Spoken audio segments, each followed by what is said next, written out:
So, after a minute of hunting for free food, I ended up swiping the receptionist's donut, which she was just about to bite into and running away before she could slap me. I dragged Cloud, struggling and fighting and kicking and pretty much just freaking out, to the place where Hojo's laboratory was. Of course, Sephiroth found this very amusing and kept chuckling in the form of rhythmic chirps and croaks. The passerby squished themselves as far away as possible when we... passed. Yeah. Then there was the evil mutant plant, and the thought crossed my mind that it was probably a guard dog. Plant. Whatever. So yeah. Which, by the way, scared the living daylights out of poor Cloud when it opened its eyes and looked at him when I dragged him past it. You should have seen the look on his face. After I made sure Hojo the crazy hunchback of whatever wasn't in there, I shoved him inside and quickly locked the door before he could run. As it was, he hugged his arms tight against his sides, hunched over, and gave me big, sad puppy dog eyes. They would have worked if he hadn't been looking equally depressed. Seriously, this guy needs to see a shrink. Or something. Why doesn't Hojo have any windows? Was my response to the ashy mess in front of me. Well, at least the snow was gone. Most of the ashes were piled in a corner, ready to be swept up and taken to a garbage processor. I heard a shuffling noise and whirled in time to see that Cloud had somehow crossed 3 meters in less than 3 seconds and was fiddling with the lock. Hey, Cloud! He looked at me. Chill, alright? You're making me fidget by fidgeting so much with that door and fidgeting when I'm not looking, therefore I am fidgeting, therefore... Sephiroth tactfully interrupted my redundancy rant.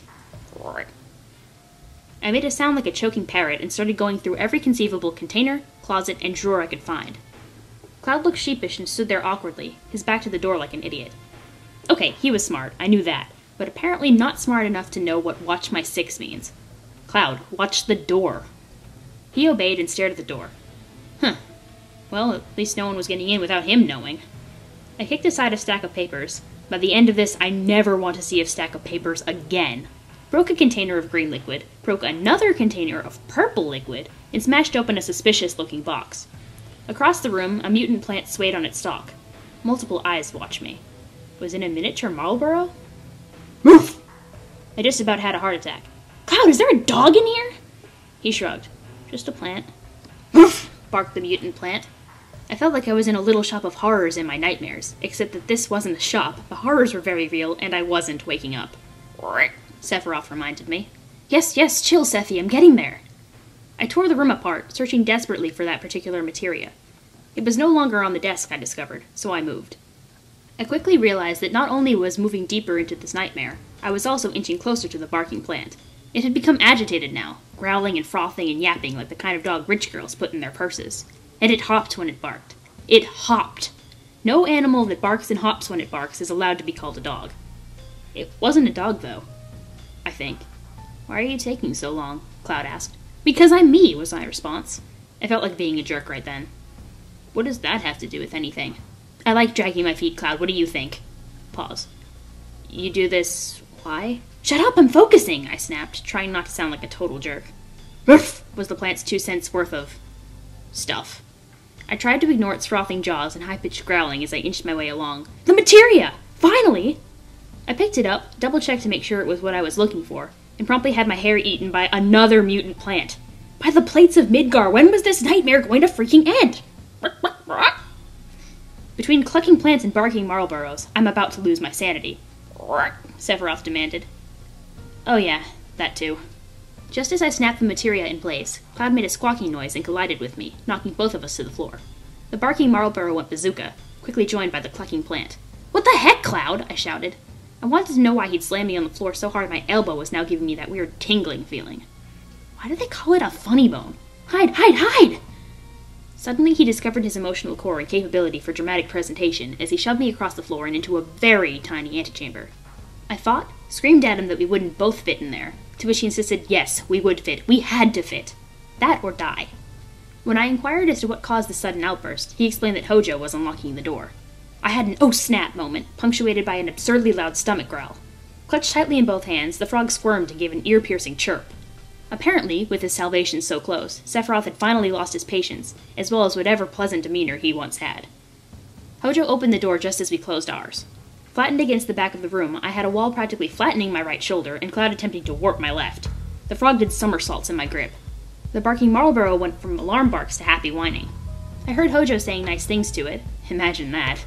then silence as the mutant creature fed on what sounded like popcorn. The chicken plant had clucked a welcome. Well, at least something like Hojo. Cloud, Cloud, Cloud, Cloud, Cloud. I squirmed, trying to find a place where his knee was not digging into my hip. Ouch! He had some strong bones. Cloud, Cloud, Cloud, you're pinching off my circulation. Cloud, seriously, that hurts. Can't fix, was his curt reply. His knee dug even deeper. I felt violated.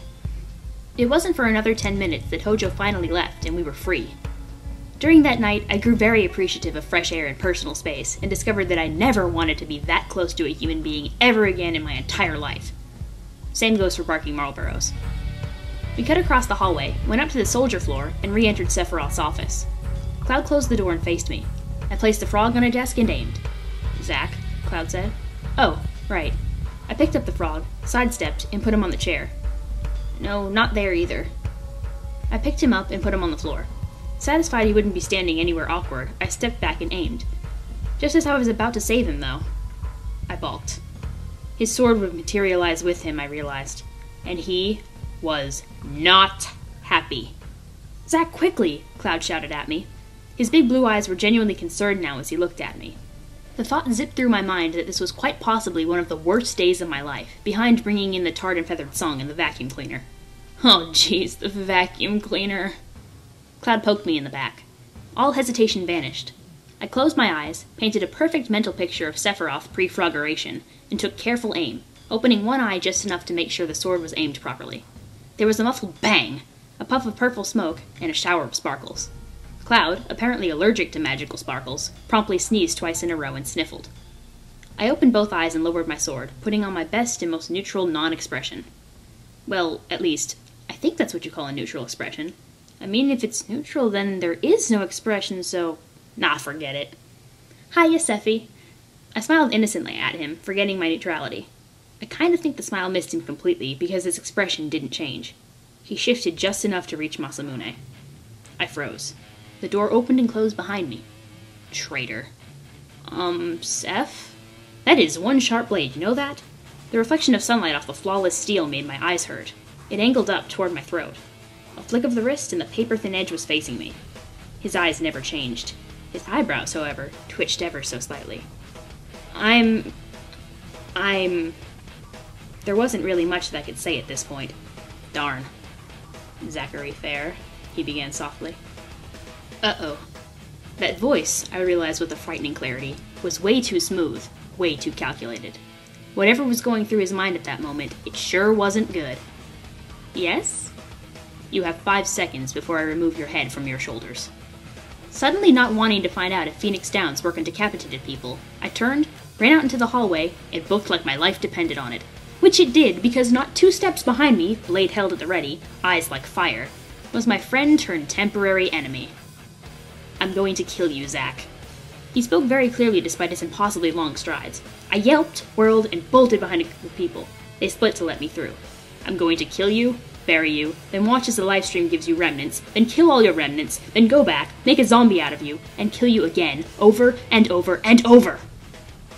Well, at least, I sure hoped he was a temporary enemy.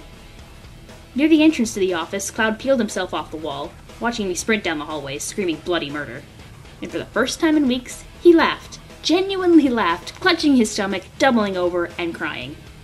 Yep, Cloud Strife, the Shinra infantryman, was laughing so hard he was crying. Yay, irony.